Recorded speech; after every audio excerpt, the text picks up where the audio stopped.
noite. A gente é o Astrovale, então o Astrovale é um projeto de extensão, principalmente, e o nome dele é Astronomia nos Vales de Jequitinhonha e Mucuri. A gente já está desde 2013 com atividades. Nesse último ano a gente foi contemplado com a bolsa de extensão e a gente tem feito observações tanto no campus 1 quanto no campus 2 da universidade, né? E hoje a gente vai receber um dos nossos componentes do projeto Astrovale, que vai falar sobre essa fotografia. Né? Então, professor, boa tarde. Bom, boa noite, gente. Queria, em primeiro lugar, agradecer o convite em nome do Astrovale, do professor Olavo, de estar aqui com vocês. Vocês viram, a minha formação não tem nada a ver com aquilo que eu vou estar falando hoje. Eu sou farmacêutico, né, de profissão, e minha linha de pesquisa é na farmácia. Então, isso aqui é uma paixão, né? A astronomia e a astrofotografia é uma paixão. E logo quando eu vim para a UFVJM, através de redistribuição, eu conheci o projeto, né, Astrovale, e aí me uni ao Olavo no projeto, nessa segunda vigência dele. Então vou tentar falar um pouquinho, né, fazer uma introdução a esse material. Ele foi originalmente preparado para a Semana Nacional de Ciência e Tecnologia do ano passado, e a ideia aqui é dar uma panorâmica mesmo do que é a fotografia, como se faz, as limitações, as dificuldades, e mostrar um pouco do trabalho que a gente tem feito, né? Eu e outros membros aqui do Astrovale. Aqui estão os membros, né, do projeto na vigência atual. O Edgar é o bolsista, estou presente também. Bom, primeiro, conceituando um pouco, né, o que é a astrofotografia. Então, a astrofotografia seria essa área especializada da fotografia, que é dedicada a capturar imagens de objetos celestes e de eventos astronômicos. Então, ocultações, colisões, por exemplo, de asteroides com planetas, eclipses, né? E áreas extensas do céu noturno, que se convencionou chamar de skyscapes, que são aquelas fotos, geralmente, a gente vai ver várias hoje aqui, fotos da Via Láctea inteira, fotos de regiões maiores do céu. Essa foi a definição que eu encontrei na Wikipedia. Só contextualizando um pouco, né, falar um pouquinho das diferenças. A astrofotografia é uma forma de fotografia, mas é talvez uma das áreas mais especializadas da fotografia. Né? Foi uma das primeiras formas de fotografia científica. A gente tem outras, tem a microfotografia, que é a fotografia utilizando microscópios, né, que também tem uma importância muito grande na ciência. E a astrofotografia em especial foi muito importante para o desenvolvimento da astronomia e da astrofísica. Né? Então, grande parte do que a gente conhece hoje sobre o universo se deve um pouco aos desenvolvimentos na área de astrofotografia, na capacidade da gente registrar o céu noturno. Né? Então, o estudo de supernovas, cometas, asteroides, o estudo de supernovas e as consequências, por exemplo, para a astrofísica, cosmologia, tudo isso depende da astrofotografia.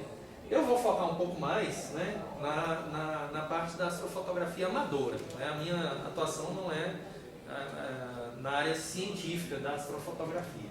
Então, essa astrofotografia amadora ela é realizada por entusiastas como um hobby, como uma forma realmente de fotografia.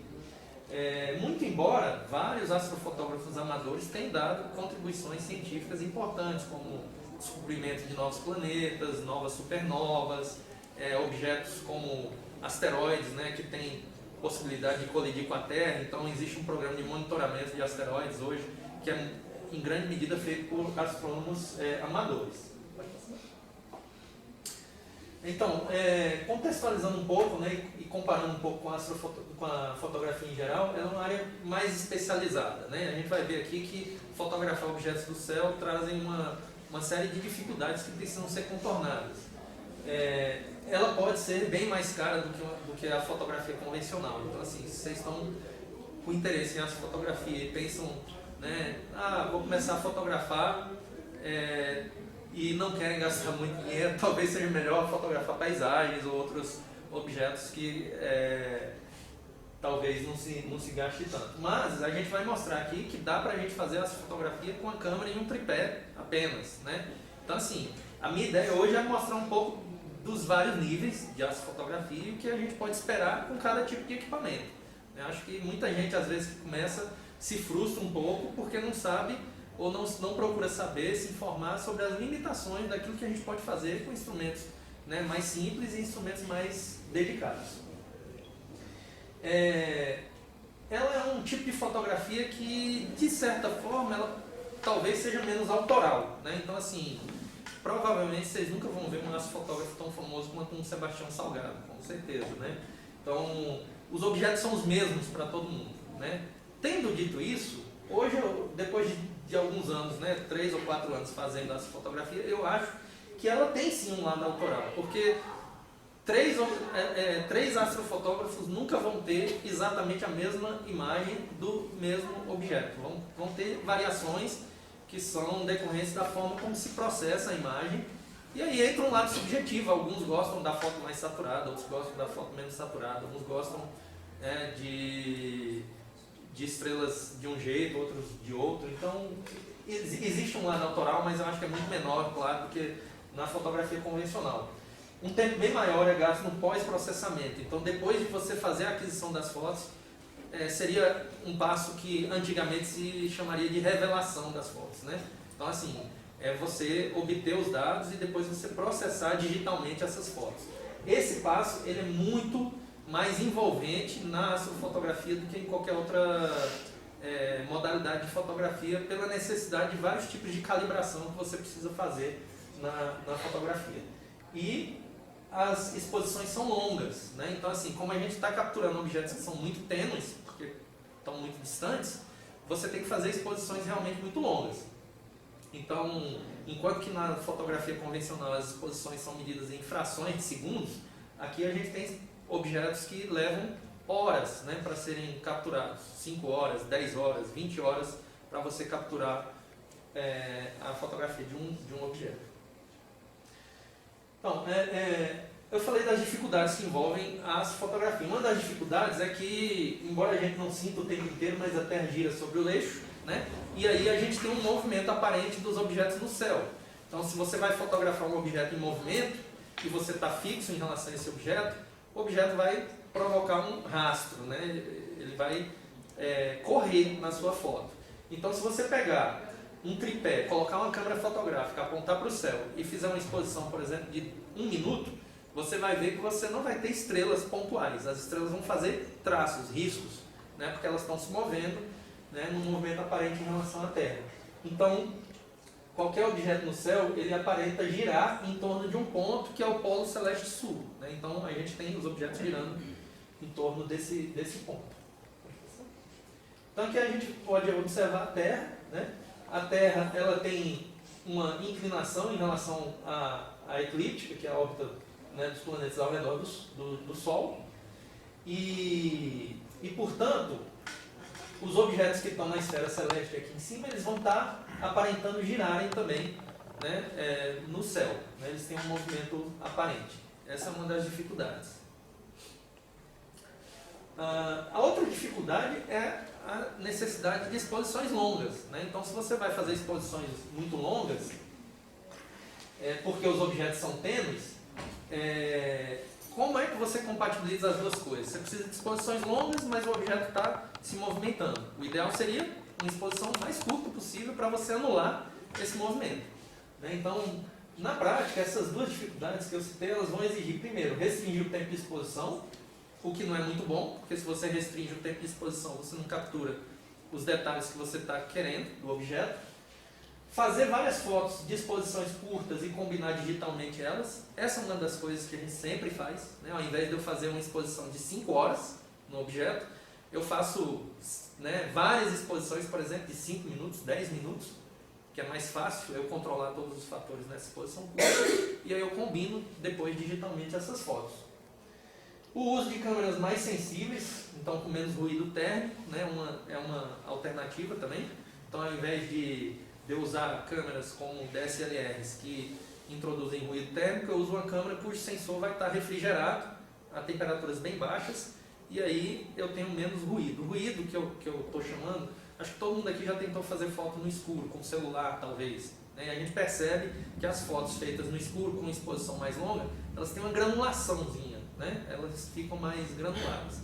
Então isso é inerente a qualquer sensor óptico, e com o tempo aumentando a disposição, esse ruído ele vai sendo mais problemático.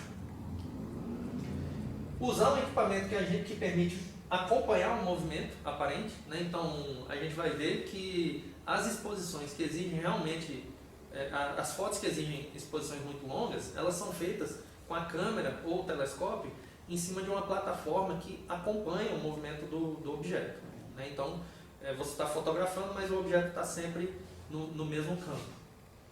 Ou uma combinação dessas várias estratégias aqui. Bom, aqui eu coloquei o tipo de câmera, né, que se usa para fazer as fotografias.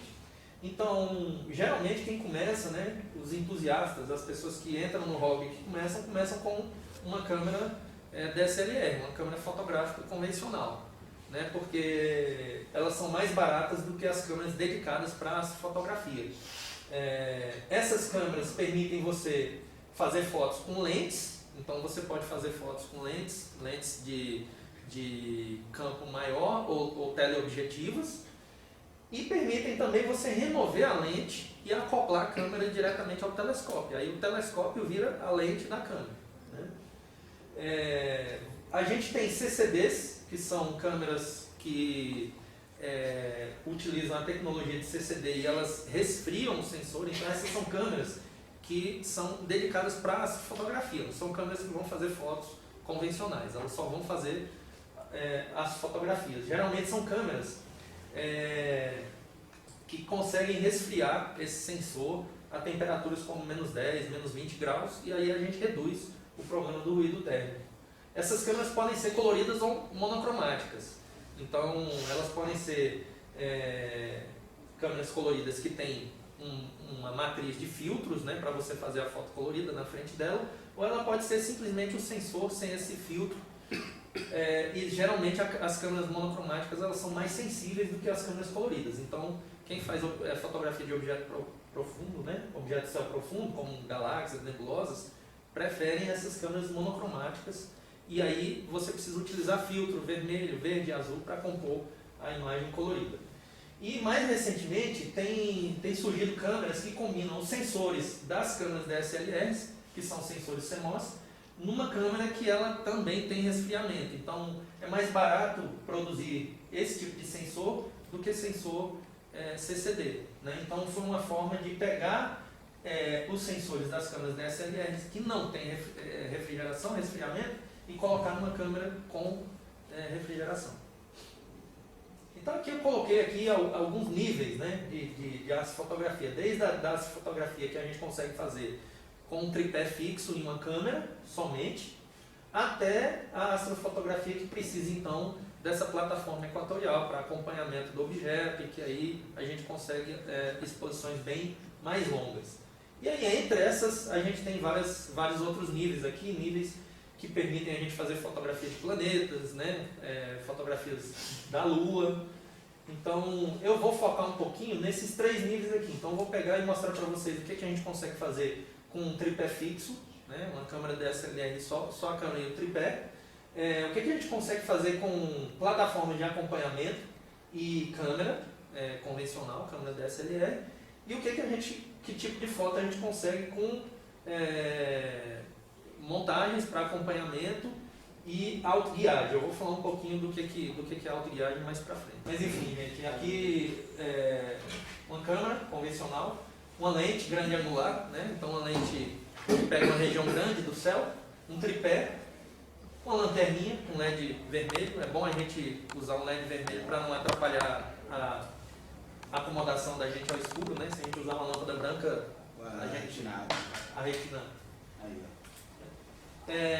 Um intervalômetro. O intervalômetro é um equipamentozinho que você pode acoplar a câmera para programar o número de exposições e o tempo de exposição.